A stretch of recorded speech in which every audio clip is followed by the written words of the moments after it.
येत पैसे फळ पाकात जैसे झाड बीजी.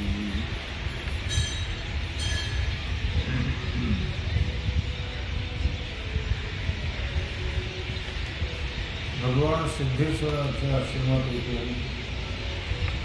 श्री रुक्मिणी मंगेंद्राचे राजे श्री सद्गुरु ज्ञानेश्वर महाराज, श्री जगद्गुरु तुकाराम महाराज, श्री संत एकनाथ महाराज यांच्या चरण सानिध्यामध्ये आपण सर्वजण मिळून महान ग्रंथराज ज्ञानेश्वरीच्या 15व्या अध्यायाच्या 510 ओळीचा आपण विचार करतो आहोत. विषय आहे उपाधी उपयुक्त. पैसर उपाधी विनाशे हे जीवदशा जेथ पैसे फल पाकात जैसे झाड बीजी. आपल्याला बीज दिसतं पण त्या बीजामध्ये झाड दिसत नाही.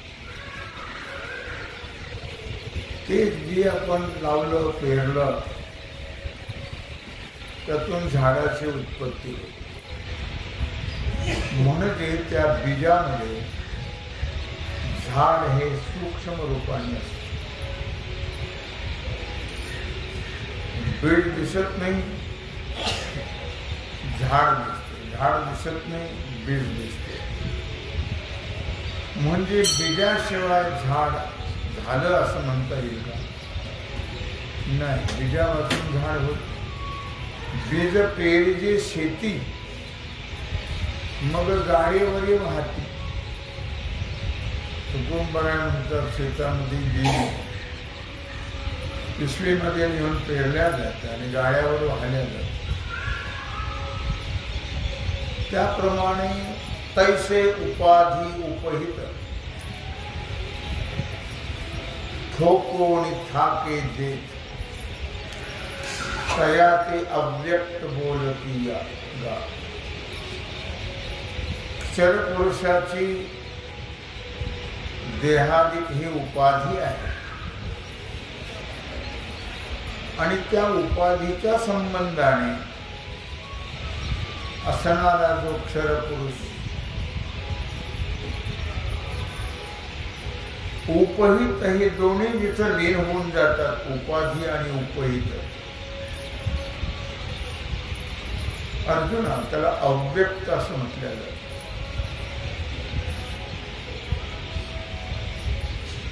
अव्यक्त म्हणजे निराकार, निरवयव, त्याला अव्यक्त असं म्हटलं जातं. पण उपाधीच्या संपण्यामध्ये आहे ते अव्यक्तपण.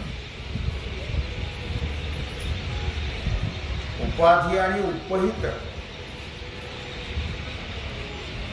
हे दोन्ही नाहीसे झाल्यानंतर जीवदशा राहत नाही. उपाधी आणि उपहित जोपर्यंत आहे तोपर्यंत जीवदशा राहते. उपाधी उपहित संपलं की जीवदशा समाप्त होते.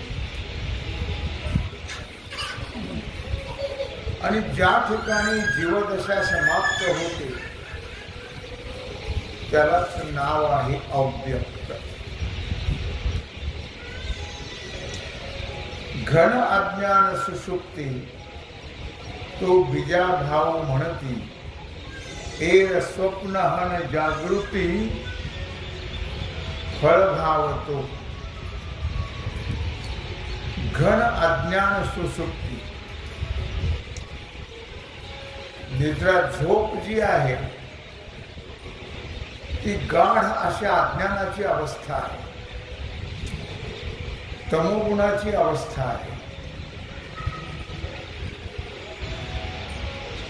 अर्थात ज्या निद्रावस्थेला बीजाभाव असं म्हटलेलं आहे, बीजाभाव याचा अर्थ कारणाध्यास. कारणाध्यास म्हणजे सुषुप्ती अवस्था. कारणाध्यास हा अज्ञानाला म्हटलेला आहे, तमाला म्हटलेला आहे. त्याहून भिन्न इतर जे काही स्वप्न वगैरे जे आहे, जागृत अवस्था आहे, त्याला कार्याध्यास असं म्हटलेलं आहे. कारणाध्यास आणि कार्याध्यास, कारणाचा भ्रम आणि कार्याचा भ्रम.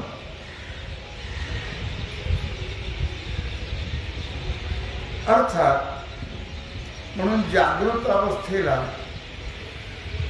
कार्याध्यास म्हटलेला आहे आणि निद्रा अवस्थेला कारणाध्यास म्हटलेला आहे. दोन्ही भ्रमच आहेत. स्वप्न आणि जागृती त्यांना फलभाव म्हणतात. अव्यक्त दशेमध्ये घन अज्ञान, झोप ही अव्यक्त दशा आहे. झोपेमध्ये मी स्त्री आहे का पुरुष आहे, बाळ आहे का वृद्ध आहे, काही कळत नाही. म्हणून त्याला घन अज्ञान असं म्हटलेलं आहे. अर्थातच म्हणून म्हटलं त्याला फलभाव, जागृती, घन अज्ञान, सुषुप्ती, झोप. आपण अज्ञानी आहोत हे सुद्धा ज्याला कळत नाही त्याला घन अज्ञान म्हणतात. आपण अज्ञानी आहोत हेही ज्याला कळत नाही त्याला म्हणतात घन अज्ञान. ज्या काळामध्ये इंद्रियांचा लय होतो, ज्यामध्ये इंद्रिय कार्यरत नसतात, अशी जी अवस्था आहे ती सुषुप्ती अवस्था. सुषुप्ती म्हणजे झोप. झोपेमध्ये इंद्रिय कार्यरत नसतात, ते झोप या अवस्थेमध्ये लीन असतात. आणि ज्या ठिकाणी लीन रूपाने राहतात त्याचंच नाव आहे बीजभाव. बीजभाव ज्ञानोपाय विस्तार करता है कि जासी का बीजभाव वेदांती केला ऐसा आओ, ते तया पुरुषा ठाऊ अक्षराचा.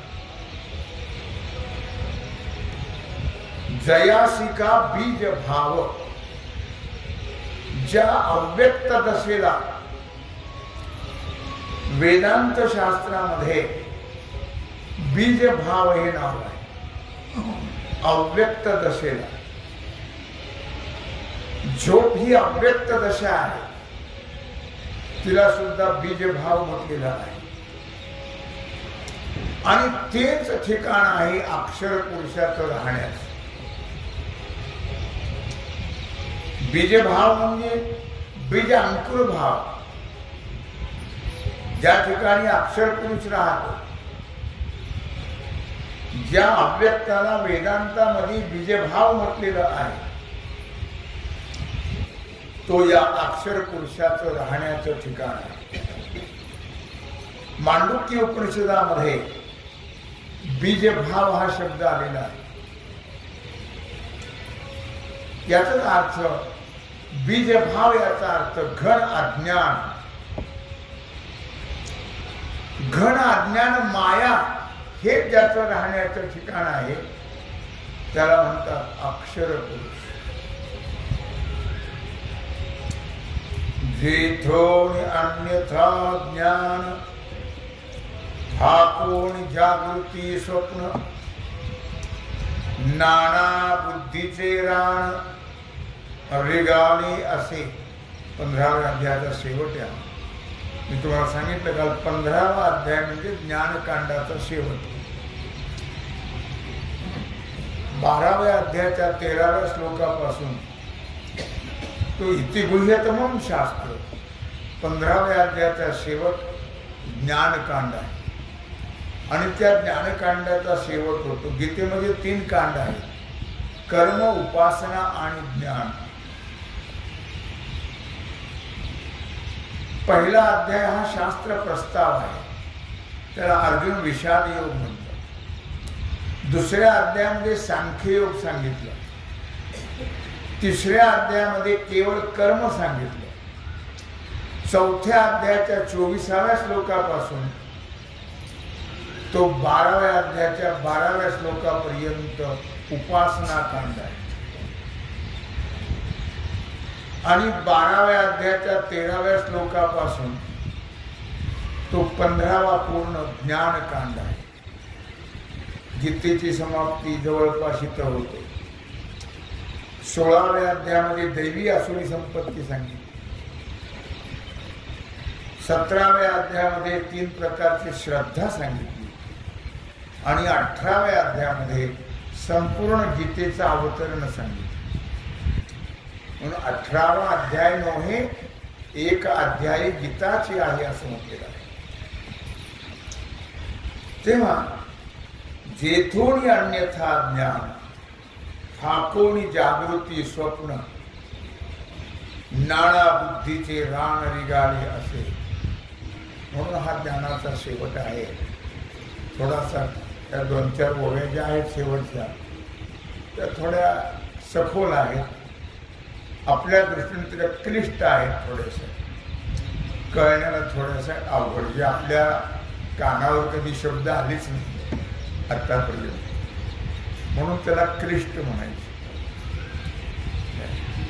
किंवा पुरुष काय आहे, प्रकृती काय आहे, किंवा त्याला आपण या भाषेत म्हणायचं ठरलं क्षर काय, अक्षर काय, हे थोडेसे वेगळे शब्द आहेत. आणि हा शेवटच केलाय त्याने याच्यामध्ये, क्षरक्षाक्षर एवच, क्षरश्च अक्षर एवच, याचा शेवट केला त्याने. पण ज्या अव्यक्तापासून विपरीत ज्ञान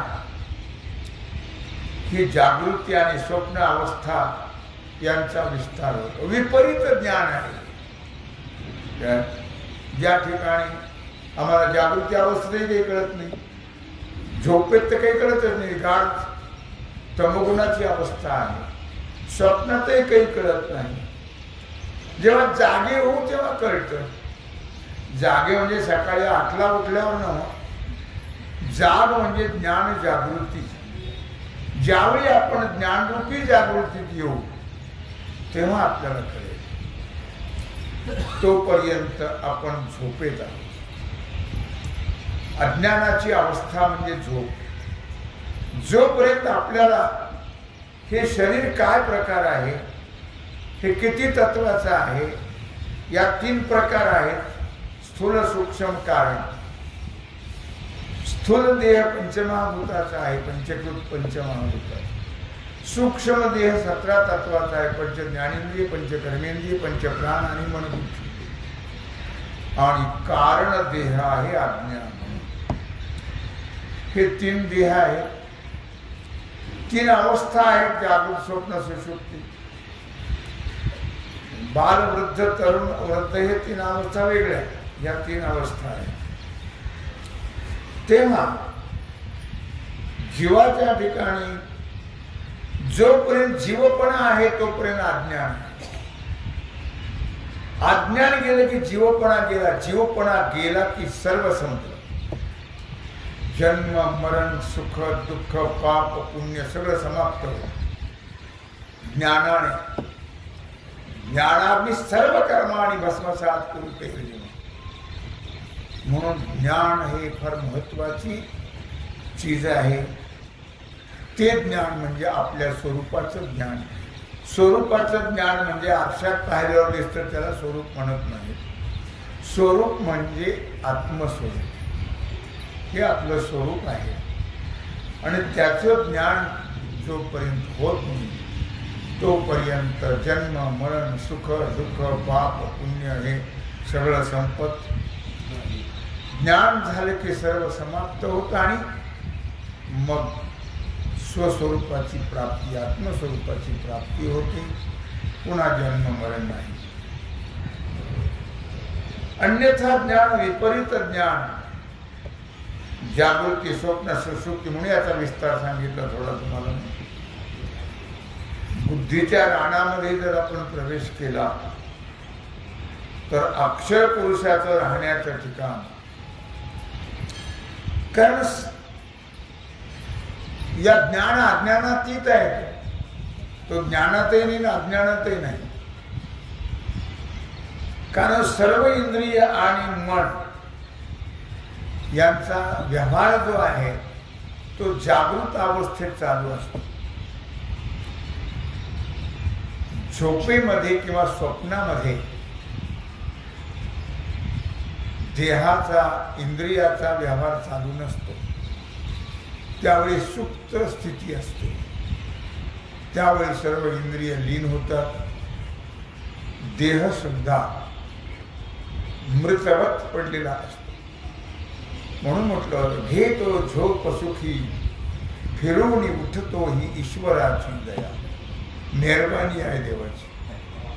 नाही तर झोपला म्हणजे संपला. पण तो उठतो म्हणजे हे त्याची कृपा आहे. त्या परमात्म्याची कृपा आहे लक्षात.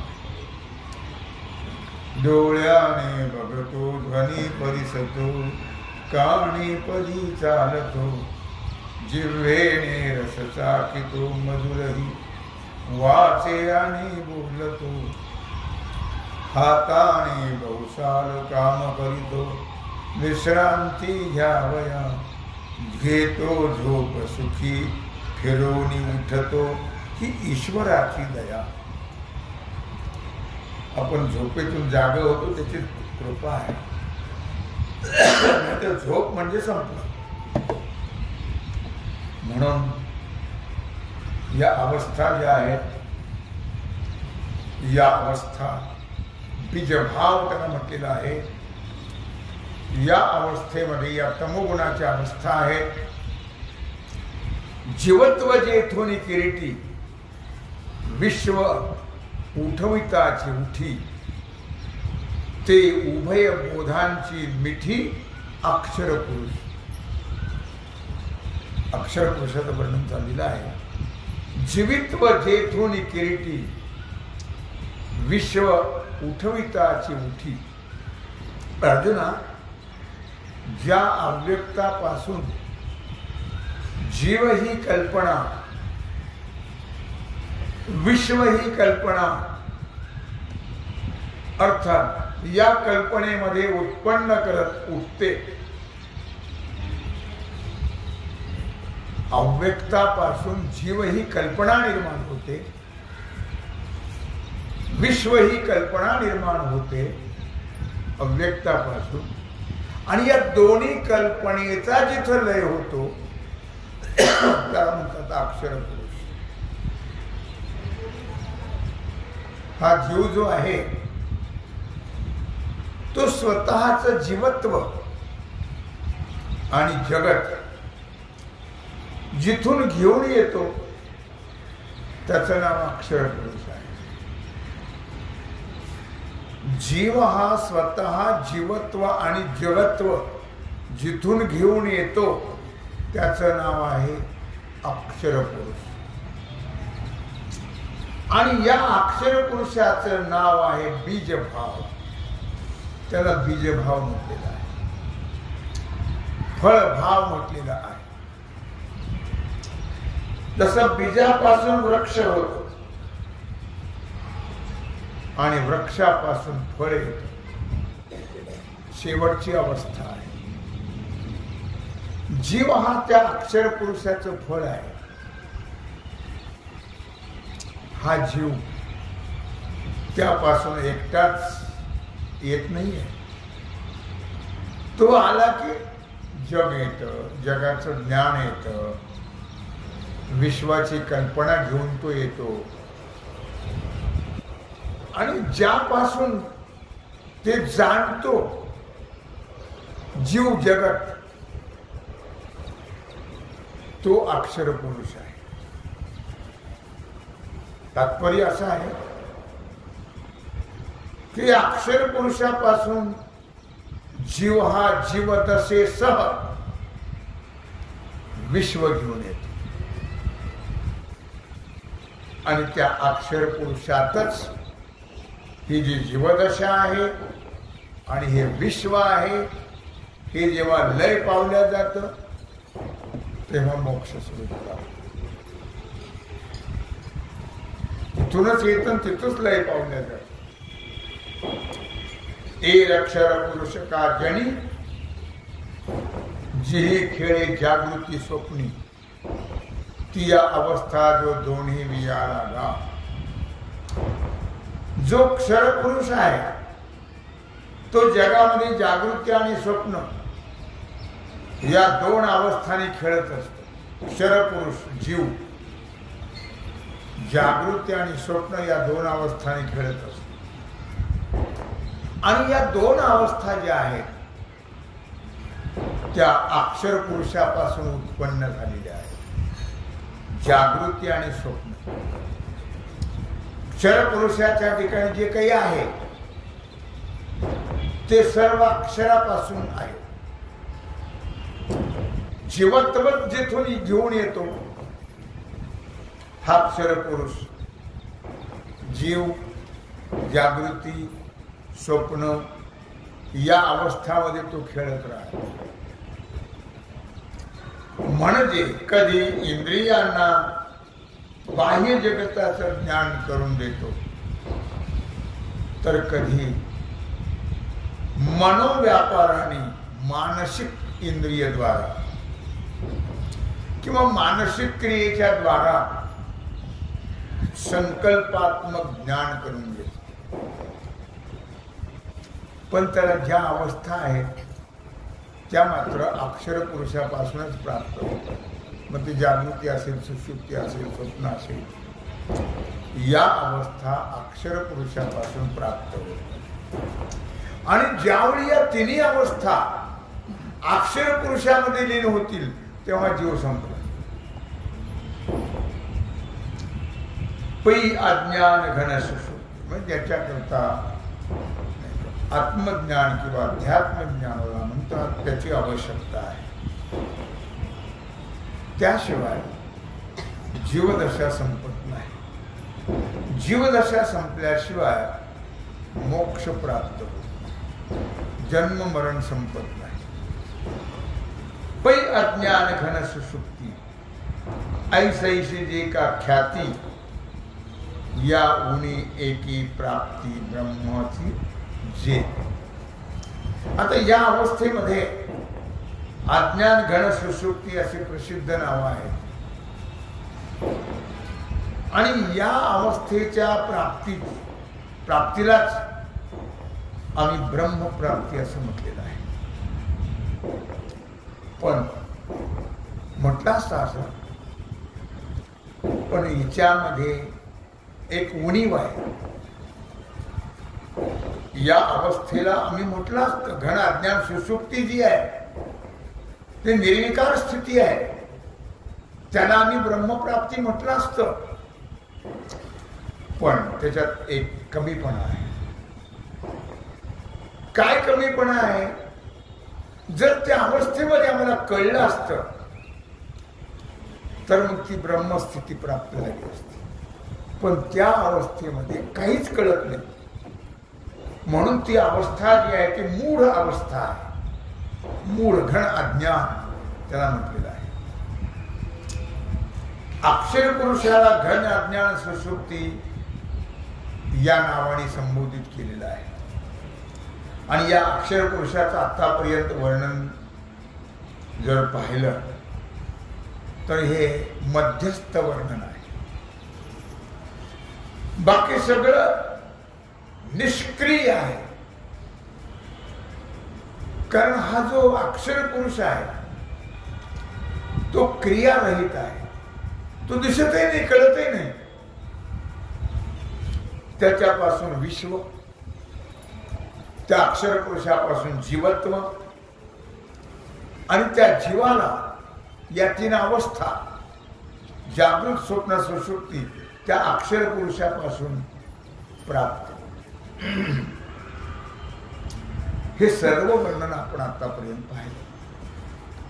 म्हणून याचा अर्थ असा की ब्रह्मामध्ये आणि अक्षर पुरुषामध्ये साम्यत्व आहे. विशेष तर विचार केला तर सुषुप्ती अवस्था पाहिली म्हणजे आपल्या लक्षात येईल सुषुप्ती अवस्थेमध्ये आणि ब्रह्मामध्ये साम्य आहे. पण मी उणीव तुम्हाला सांगितले सुषुप्तीची. ब्रह्मस्वरूपामध्ये कळतं आणि सुषुप्तीत कळत नाही, हा फरक आहे. ब्रह्मज्ञानामध्ये दुःखाचा नाश होतो, आनंदाची प्राप्ती होते. आणि झोपेमध्ये आनंद अवस्था आहे पण कळत नाही. दुःखाने झोपलं म्हणतो का सुखाने झोपलं म्हणतो? मी सुखाने झोपलो म्हणतो. म्हणजे ती आनंद स्थिती आहे पण कळत नाही. जाग झाल्यावर म्हटलं का झोपेत म्हटला? जाग झाल्यावर म्हटला मी फार सुखात झोपलो होतो. हा तो जर म्हटला तर झोपेत मी सुखात झोपलोय बरं का, मग ती ब्रह्मस्थिती असते. मग ती ब्रह्मस्थिती, पण तिथे कळत नाही. साम्यता आहे पण उणीव आहे त्या सुषुप्ती अवस्थेत.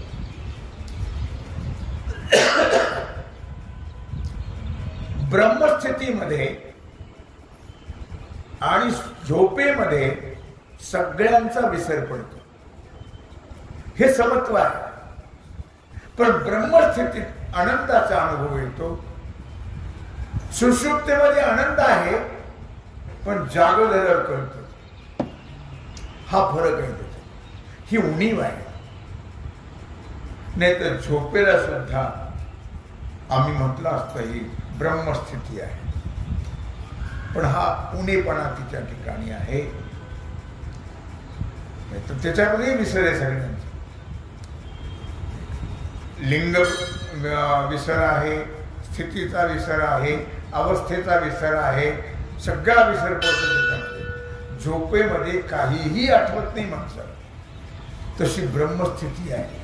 ब्रह्मस्थितीत काहीच नाही आहे पण ब्रह्मस्थितीतला आनंद हा आपण अनुभवतो आणि झोपेतला आनंद जाग झाल्यावर कळतो.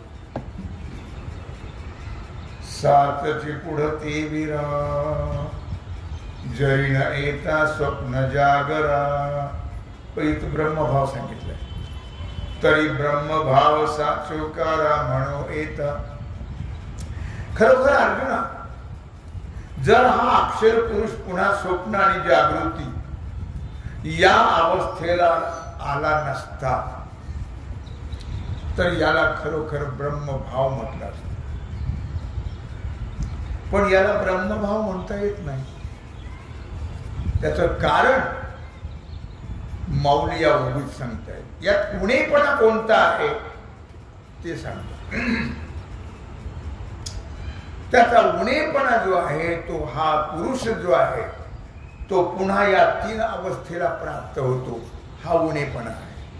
आणि ब्रह्मस्थितीमध्ये अवस्थाच नाहीये, ती अवस्थातीत स्थिती आहे. त्या अवस्थेत जर तो आला नसता तर मग त्याला सुद्धा ब्रह्मभावच म्हटला असता. आणि म्हणून यातला हा उणेपणा आहे. पुन्हा त्याला अन्यथा ज्ञानात तो येतो, म्हणजे अज्ञानात येतो. तो ज्ञान स्वरूपाकडे जात नाही, म्हणून त्याला ब्रह्मस्थिती म्हणता येत नाही. परी प्रकृती पुरुष दोन्ही अभ्रे झाली जिये गगणी, क्षेत्र क्षेत्रज्ञ स्वप्ने देखिला जिये. तेव्हा प्रकृती पुरुष दोन्ही अभ्रे झाली जिये गगणी. प्रकृती आणि पुरुष हे ढग आहेत. अभ्रे म्हणजे ढग. हे ढग ज्या आकाशात उत्पन्न होतात आणि क्षेत्र क्षेत्रज्ञ हेच कोणी स्वप्नातले पदार्थ ज्या झोपेमध्ये दिसतात तिचं नाव आहे निद्रा आणि तोच आहे अक्षर पुरुष. प्रकृती पुरुष हे ढग आहेत ज्या आकाशात ते उत्पन्न होतात त्याचं नाव आहे क्षेत्र क्षेत्रज्ञ. आणि हेच कोणी स्वप्नातले पदार्थ ज्या निद्रेमध्ये दिसतात ते निद्रा म्हणजे हा अक्षर पुरुष आहे.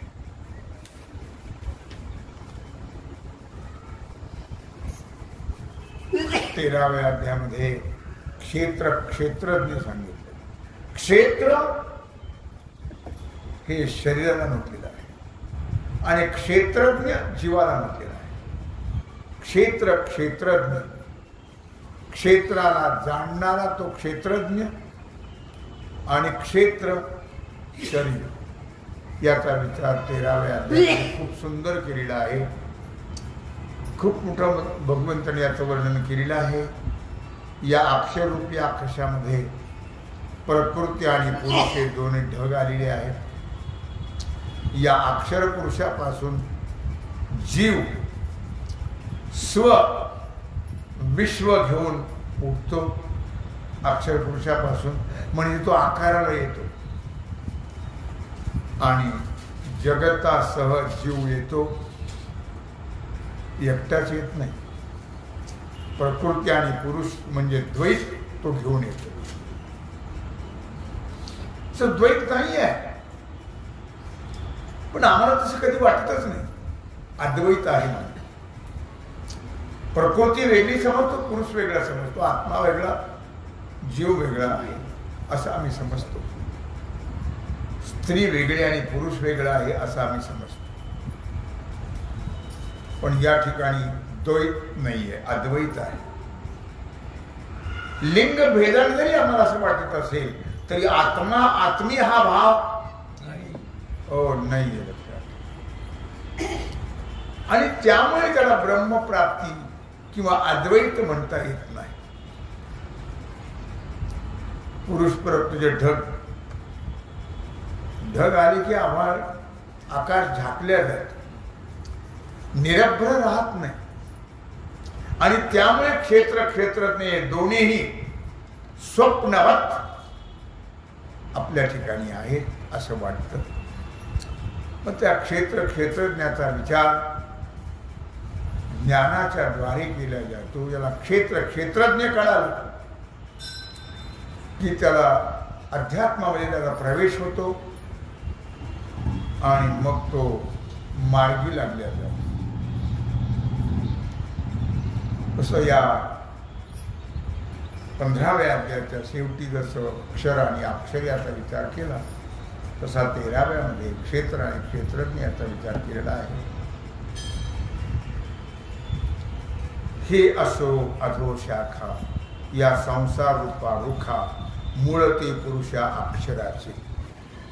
अक्षर पुरुषाचा शेवट करायचा आहे आपल्याला. तर जाऊ दे म्हणले अर्जुना. खाली शाखा असलेला ऊर्ध्व मूळ अधशाखा, खाली ज्याच्या शेंड्या आहेत आणि वर ज्याचं मूळ आहे असा हा संसार वृक्ष. अक्षर पुरुष हे त्याचं मूळ आहे या संसार वृक्षाचं. या ओळीमध्ये अक्षर पुरुषाचं स्वरूप सांगता आहे. संसार रूपी उलट्या वृक्षाचं आम्ही याला पिंपळ नाव देत नाही. अश्वत्थ म्हणजे पिंपळ नव्हे. अश्वत्थ म्हणजे नाही, उद्या स्वत्थ म्हणजे उद्यापर्यंत टिकत नाही, त्याला अश्वत्थ असं म्हटलेलं आहे. मग याच्या वर मुळे आहेत आणि खाली फांद्या आहेत. कसा याचा विचार आपण खूप याचा केलेला आहे. तेव्हा तैशी स्वरूपी झाली माया आणि स्वाश्रयीने न जे धनंजया तोची रुखाया मूळ पहिले.